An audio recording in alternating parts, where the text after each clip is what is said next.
I just went through an experience that I would never wish on any mother. You know, my I had a scenario with my daughter where um, she had been distant, trying to pull away from everyone, staying in her room for like 3, 4 days, not eating for like a day and a half. And, I'm so busy going back and forth to work. I just come to the realization that this is what she's doing. And I pull her out the room. I pull her out the room. I chase her out the room. I tell her to go, go socialize, stop locking herself away, stop hiding away, stop staying in your room all the time indefinitely and trying to not be a part of the household and the family.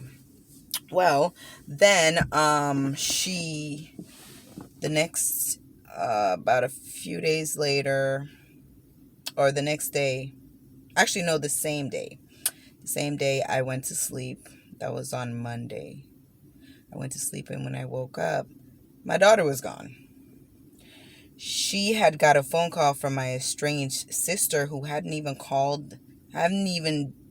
talked to anybody, or had we even heard of her conversing with this lady for over a year.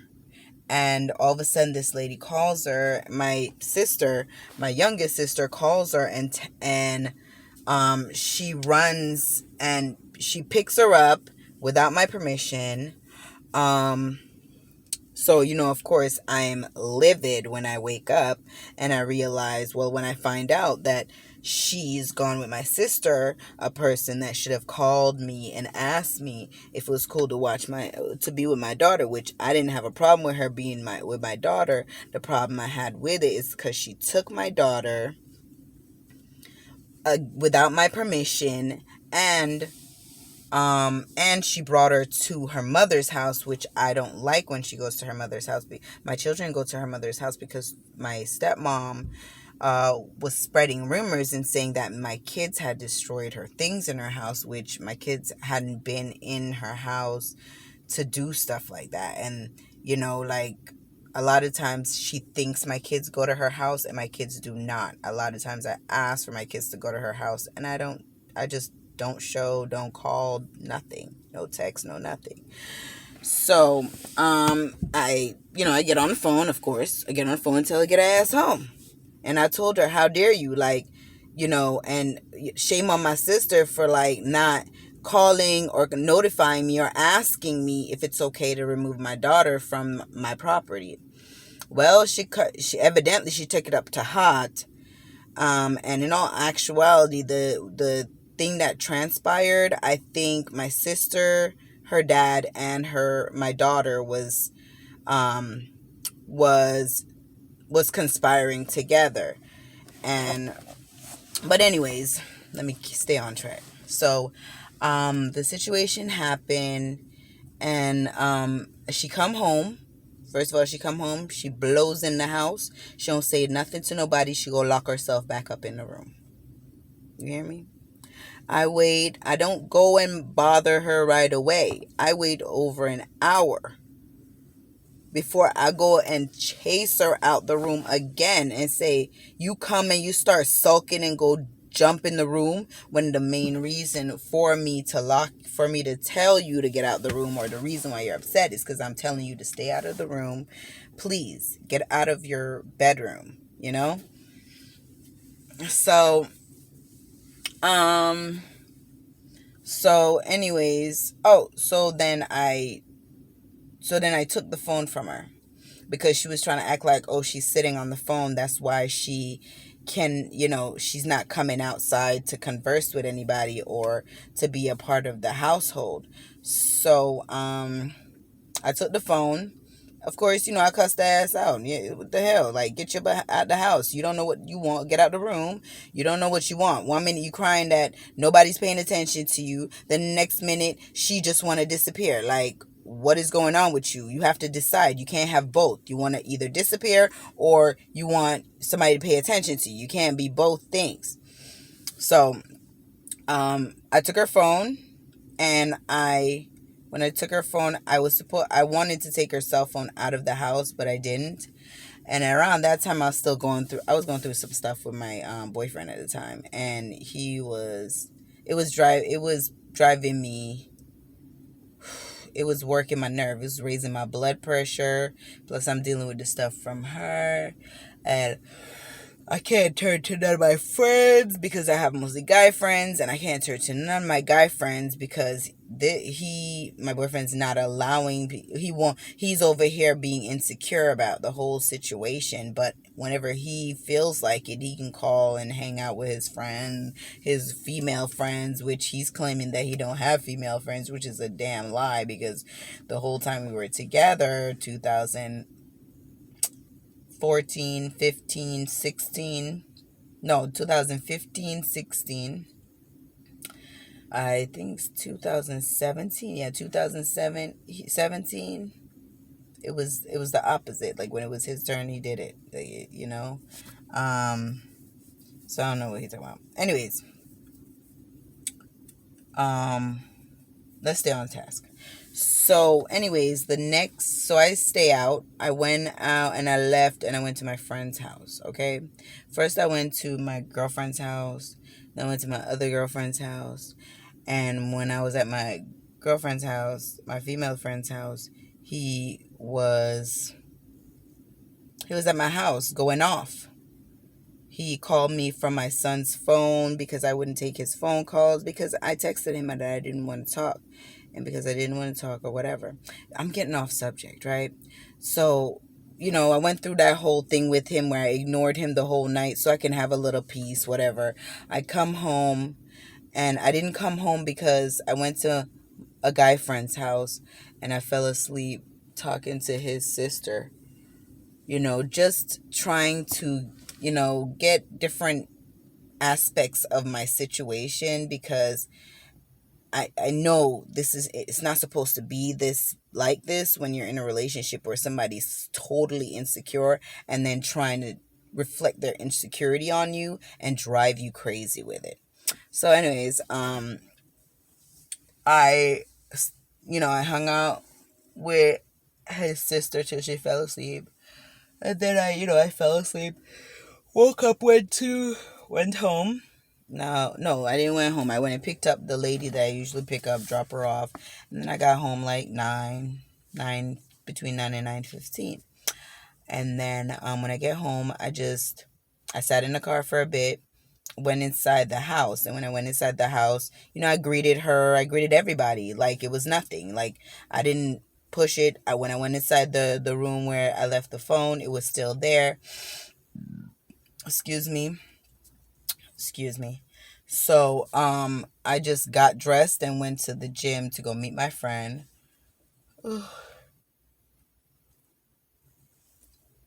um, I went to the gym to go meet my friend, and um, I was so irritated, and frustrated from the situation with my boyfriend and then my daughter.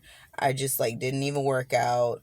I didn't even feel like working out. I started to, but I didn't feel like working out. So, me and her met at our favorite sushi spot, Mikado's, over on Commercial. And Commercial and Dixie, yes. So we went there and we met up there, and I'm telling her about the scenario, and she's telling me, I'm asking her also that if she can, be there, try to be a good influence on my daughter because my daughter looks up to her. Like, can you like try to help me to get her out of this funk that she's been in for many years since she was 10 years old. She's been in this funk and will not get out of it. So, excuse me, and she also let me know that the situation with me and Troy, when somebody is what do you call it, a toxic person, they do the same thing. And then she sent me a link that was talking about a toxic person, and I was like, oh my crap, I am dating a toxic person. So anyways, let me I'm getting off task. So afterwards, I went home back, and when I go back home, this girl's on the phone, on her cell phone that I took from her the night before. Not even 24 hours, okay? And I was like, "What? I ain't give you the phone. What you doing with the phone? Like, how come you gonna take back the phone?" Oh, my dad had called. So I don't care if he throws up smoke signals. You ain't supposed to pick up the phone when I take the phone from you and put you on punishment. Okay, your dad don't dictate what I do in my house, all right?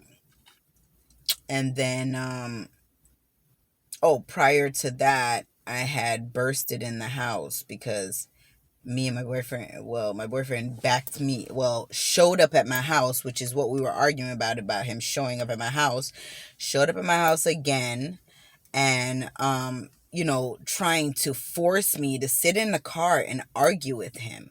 So I stormed out and I said, "Oh my God." I stormed in the house and I said, "Oh my God, I can't have no peace. I can't have no peace in my car. I can't have no peace in my house. Like, what the fuck?"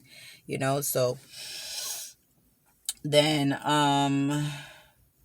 but anyways, let me stay on subject. So I come back in, and when I seen that she had the phone and whatever, I picked, and she put the phone down on the cushion, the living room cushion, the couch cushion. I took the phone. Picked up the phone, and brought the phone in back where it was before. I tried to turn it off, but she has this fingerprint thing on her phone that I can't turn the phone off. But little to announce that earlier, my son had saw her on the phone with her dad and heard what she was saying to her dad, and he asked her, "Are you, like, why would you do that? What about me and Chubby," which is, DJ and Anthony. And she said, "Well, she only has to worry about herself." You know what I'm saying? You hear this? You hear how cold and heartless she's being? So she called her dad. I don't know what she said to her dad or whatever. I didn't even know she was on the phone with her dad long. I went back to the car after my boyfriend took off. After he took off, I went back to my car and hung out in the car for a bit. And then I got on the phone with my friend, and I was like, "Okay, I'm gonna come braid your hair, and I'm gonna come braid your hair." And then also got on the phone with my other friend who I was supposed to submit a resume to, and I said, I'm gonna come and see you real quick because she texted me also to come by, right? Told her I was coming. Now my daughter knows I was coming. I was gonna leave, so she distracted me by bringing up this reading thing with my youngest, Anthony. So she brings up the reading thing, and I just started. Of course, I'm not gonna say, "Oh no, I'm about to leave, so I can't read the book." So I'm like, he's frustrated because she wants him to read a book that is like way beyond his age, his group, like, reading level. So I go and I talk to her. I say, "Rael, this is above his reading level. You need to go get a book, excuse me, that suits his reading level better." So she goes and she gets the book, right? And she brings this book, Guess How Much I Love You. Yeah, Guess How Much I Love You, right? And then all of a sudden, we just started reading. We're all in the back in the room, in my roommate's room, in Scott's room. Me, DJ, Rael, the one that called her daddy and told her daddy some stuff. Boom, boom, boom, boom, boom. Somebody's at the door, says DJ. I was like, "Who's at the door?" "Broward Sheriff." "What?" "Broward Sheriff." Like, Broward Sheriff? I go outside the door. When I go outside the door, I'm like, "Yes, can I help you?" What's your name?" I'm like, who are you here for?" "What's your name?" I said, "Who are you here for?" "What's your name?" I said, "My name is Loxine. Can I help you?" "Oh, we're here for you. There's a call that you are a danger to the house, that you want to hurt yourself and people in the house." "How so? What are you talking about?" No, they didn't even actually. No, that's not how I found out. Oh, they said Weidman called. Yeah, Weidman called and said that you are a danger to, you are threatening to hurt yourself and the others in the house. I was like, what? What do you mean? Like, Weidman? Like, I'm like, Rayo, did you call, what you call 911?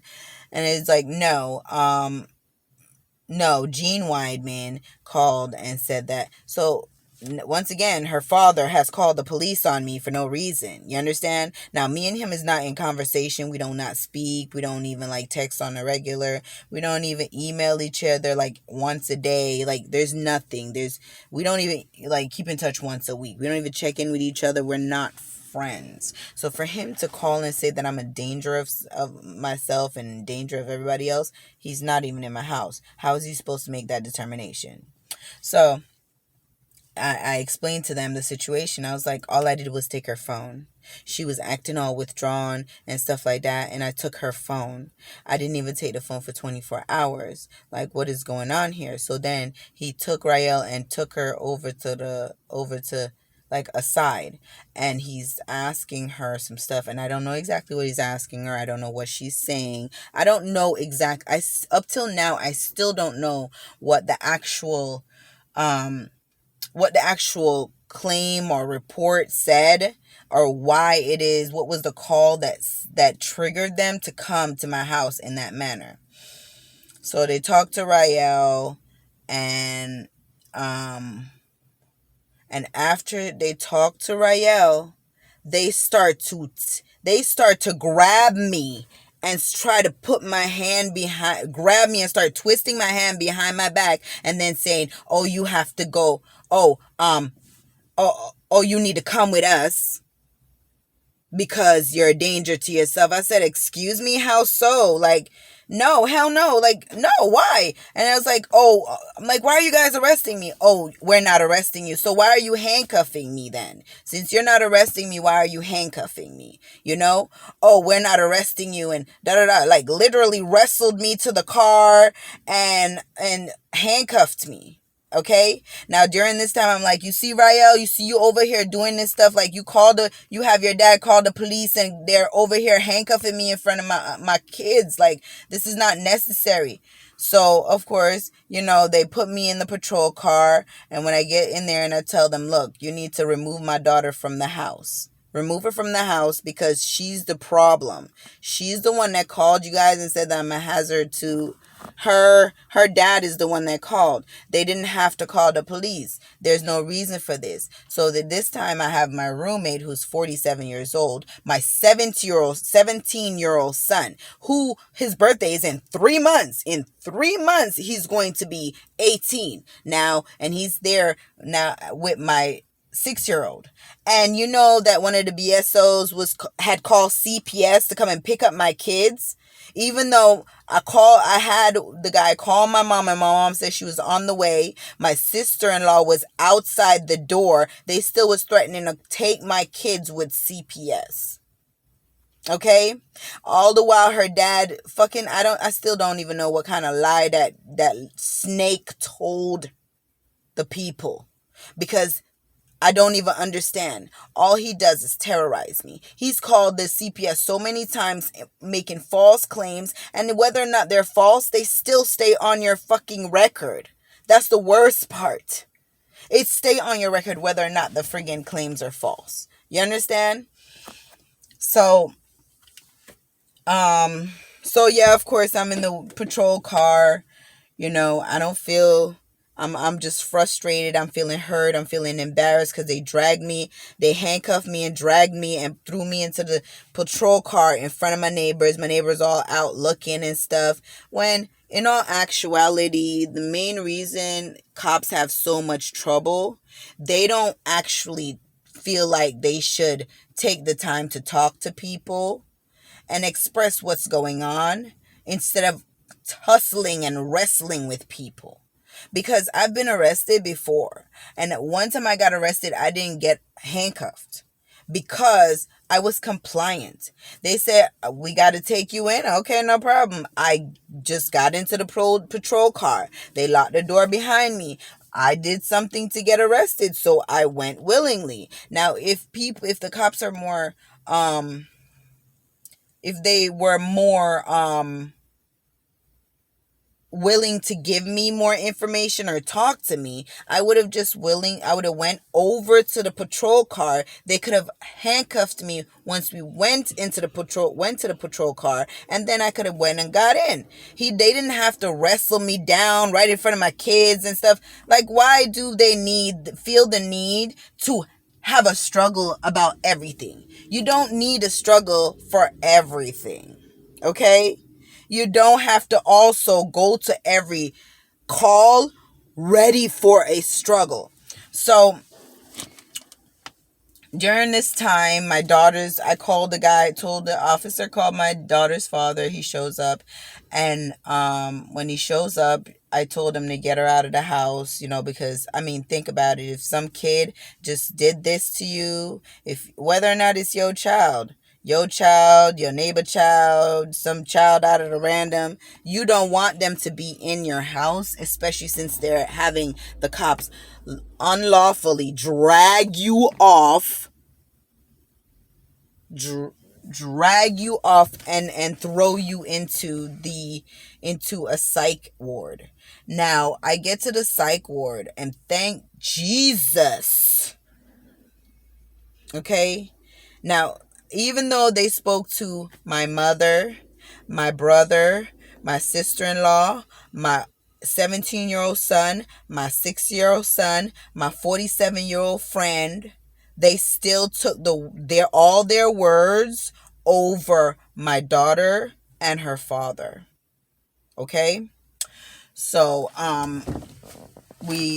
finally we get to the place. Thank Jesus. When we reach University Hospital, most of the people were Jamaican and island people, because when they heard me and my frustration, I was telling them I didn't do nothing to nobody, and I told them I don't need pills. I don't usually take pills. I don't even like pills. And I told the lady, she said, calm down.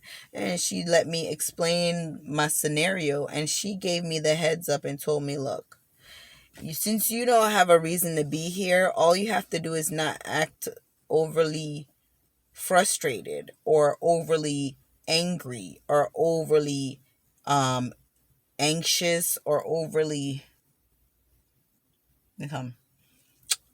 sad about it. Sad or angry, or you can't over exaggerate. You got to minimize your reaction, your emotional reaction to the scenario, so they can send you home, because evidently whatever your daughter told them had them thinking that it's a concern. You understand? Or whatever her father told them is a sign for your concern. So I'm like, okay, all right, I get it. I get it. So I gotta be compliant. Like, I went there. I did not want to put on the gown. They told me if I didn't put on the gown, they would call it non-compliant, and then you would end up staying there longer. So I have to put on the gown, which I don't. Them gowns do not cover everything, and even the psych gowns, they still flap open. So breeze a blow like me cold like hell. It's like them a try give you pneumonia in the hospital. So, I changed my clothes, and I went to the back, and I went to the back and everything. I went into the place. I took positive out of it, because what happened is, because I was stuck there. When I woke up, when I got there, I realized, like, there's nothing I can really do about it. All I can do is just go through the process and then get home as soon as possible. So in the morning when I woke up, because I'm used to get up, do a little stretch or something, I got up and I did my yoga, and due to the fact that they caught me doing my yoga, some of the other patients were asking if they can work out with me. So I said sure, and then I went and did the workout with them. We did some jumping jacks, get some physical activity in our system turned on. We had the coordinator, like the event planner, or the not the event planner, the event staff lady. Yeah. Big up Miss Hope over at University Hospital Pavilion. And she she got us like turned on the music and had whoever was in dancing was socializing, whoever wasn't socializing was playing cards, whoever was playing cards or socializing was exercising. Excuse me. We did that. Now after lunchtime, it was so calm. It was a little bit calmer than the night before because there was a guy that kept yelling the whole night, yelling the entire night. So I get there, and so I do my stretches and push-ups and pull-ups, and they're following and copying what I'm saying. And it just came to me. There's no exercise program at the psych pavilion. Excuse my French, I just said it and spread it. So there's no exercise program at the psych pavilion. Neither is there any exercise program at the recovery centers. And you'd be surprised how much exercise actually helps people calm down. It helps with anxiety and everything.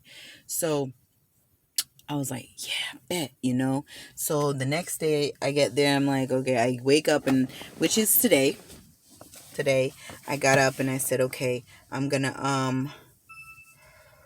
oh, excuse me, what is up with the yawning? Maybe because I haven't been sleeping well because I'm not home. But I came home today. But this morning, I woke up very early in the morning. And this morning, Thursday morning, I think it's July 7th now? No, July 6th. July 6th in the morning, I woke up, okay, which is Thursday.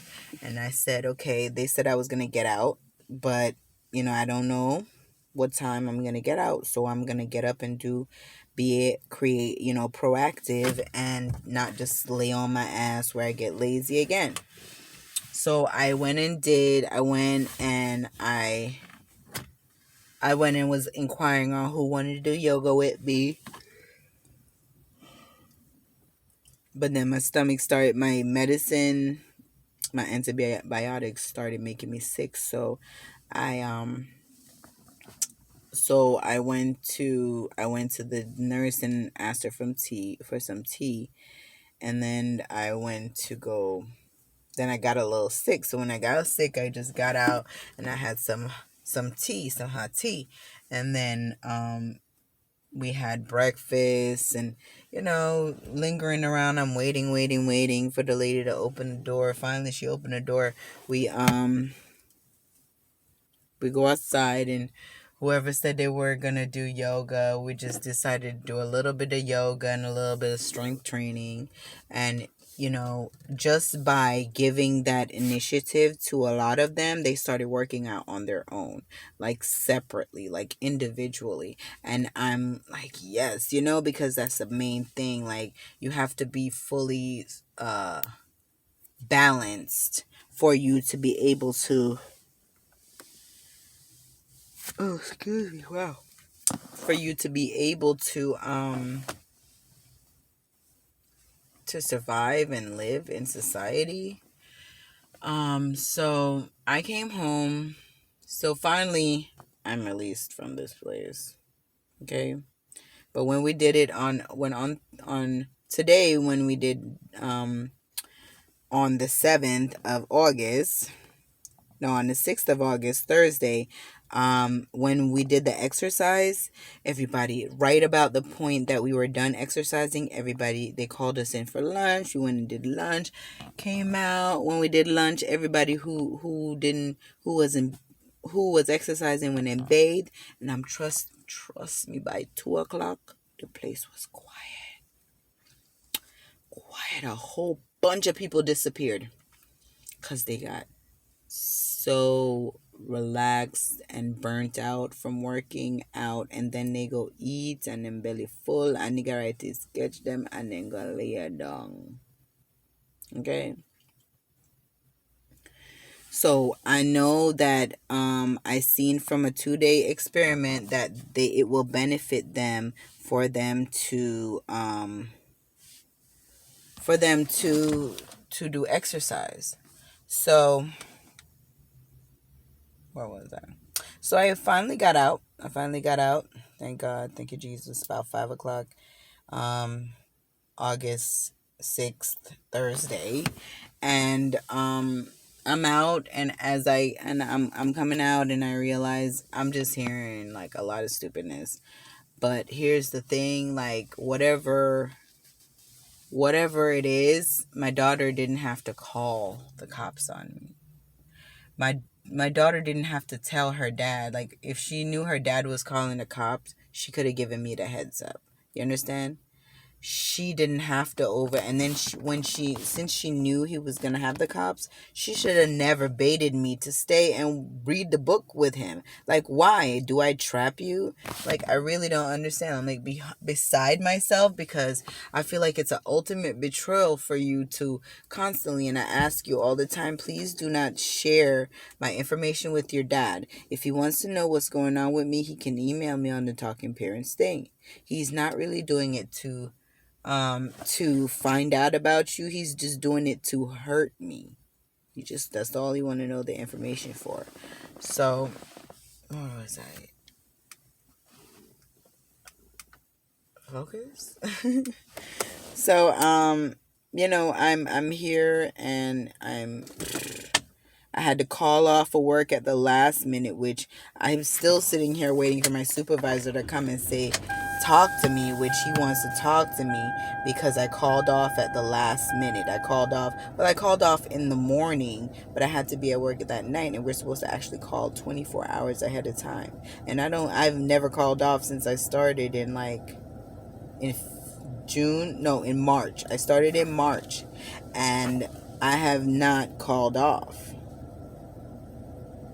I have not called off. I've tried to call off, but because he was like, I just went to work anyways and figured it out. So,